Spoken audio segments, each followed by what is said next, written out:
Mahirap.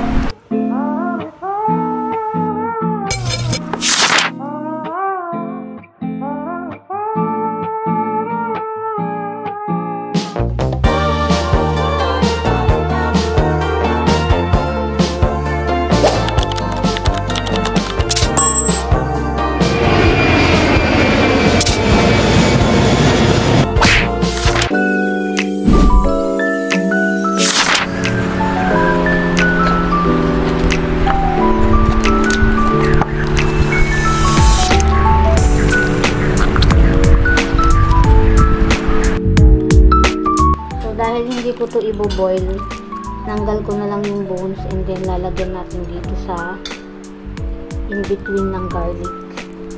So, slice na natin.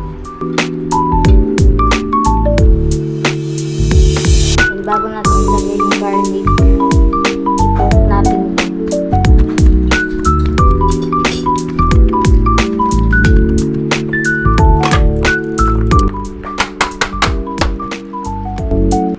Rub lang ako ng konting salt. And then, as is, hindi ko na sa babalatan. Lalagay ko in between.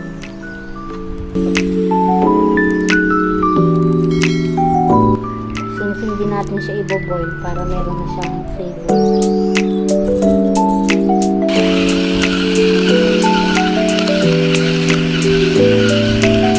So, naglagay tayo ng pepper. Natin. Meron ako ditong pan na may tray sa ilalim and may water. Lalagay natin yung pork belly upside down. Then magbabrush tayo ng vinegar, white vinegar. Pupunuan natin ito ng rock salt. Cover natin yung balat.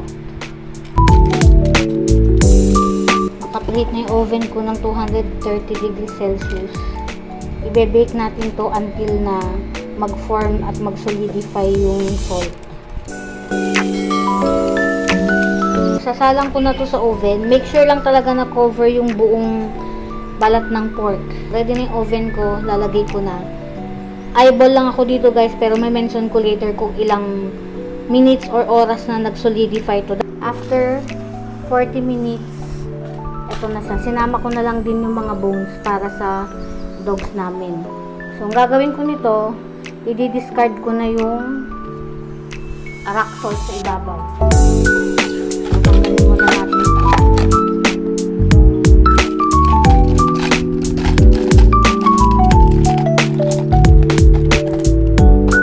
Discard ko lang yung water sa ilalim. So, ayan, ibabalik ko na to sa oven until mag-crispy yung balat niya. And then, yun na yun, mag-plating na tayo kasama yung rice and veggies.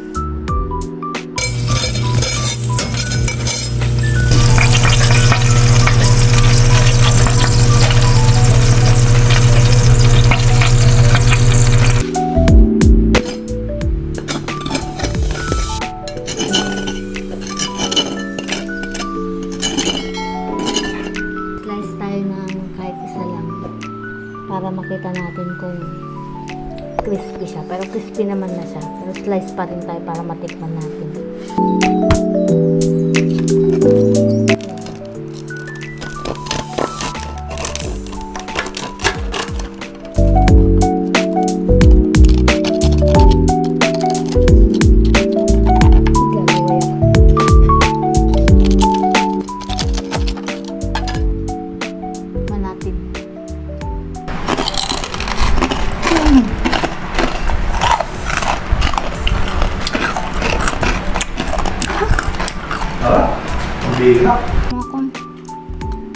Yung garlic na eh.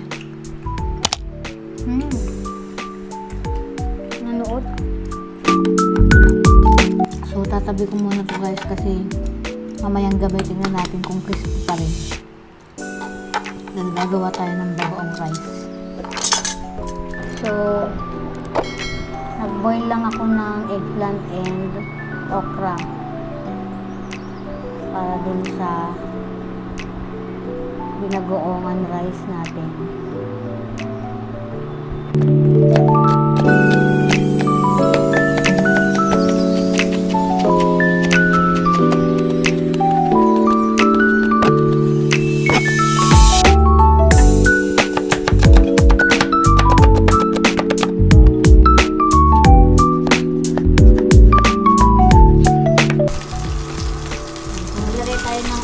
After onions, lagay natin yung leeks and garlic.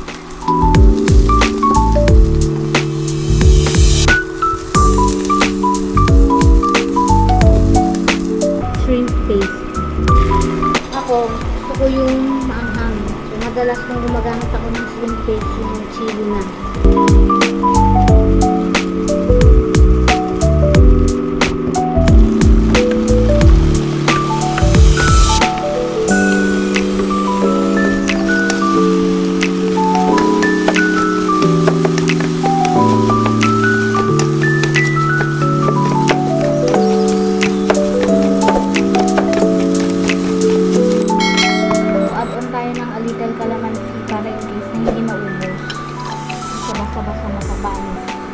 Pantanggal umay na rin since hindi tayo maglalagay ng sliced mangoes.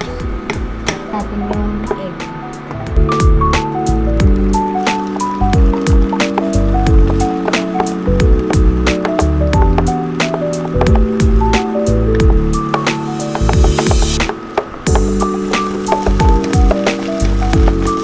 What country are you from? I will be happy if you write in the comments if you made it here.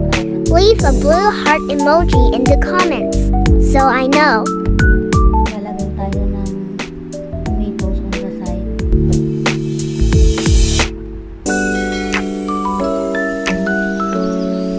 Then, talong, okra.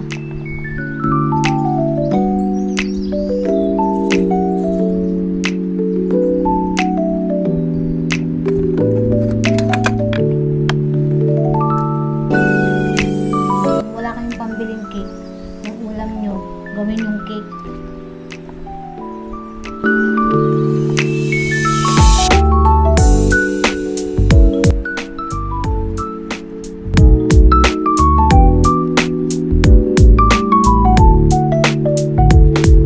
Pwede tutunan natin yung balat.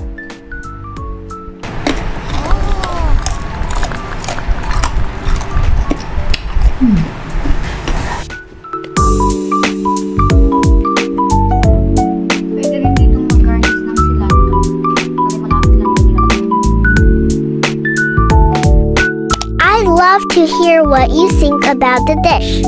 So please feel free to leave a comment and a rating if you have tried it. New recipes are added every week, so let's connect.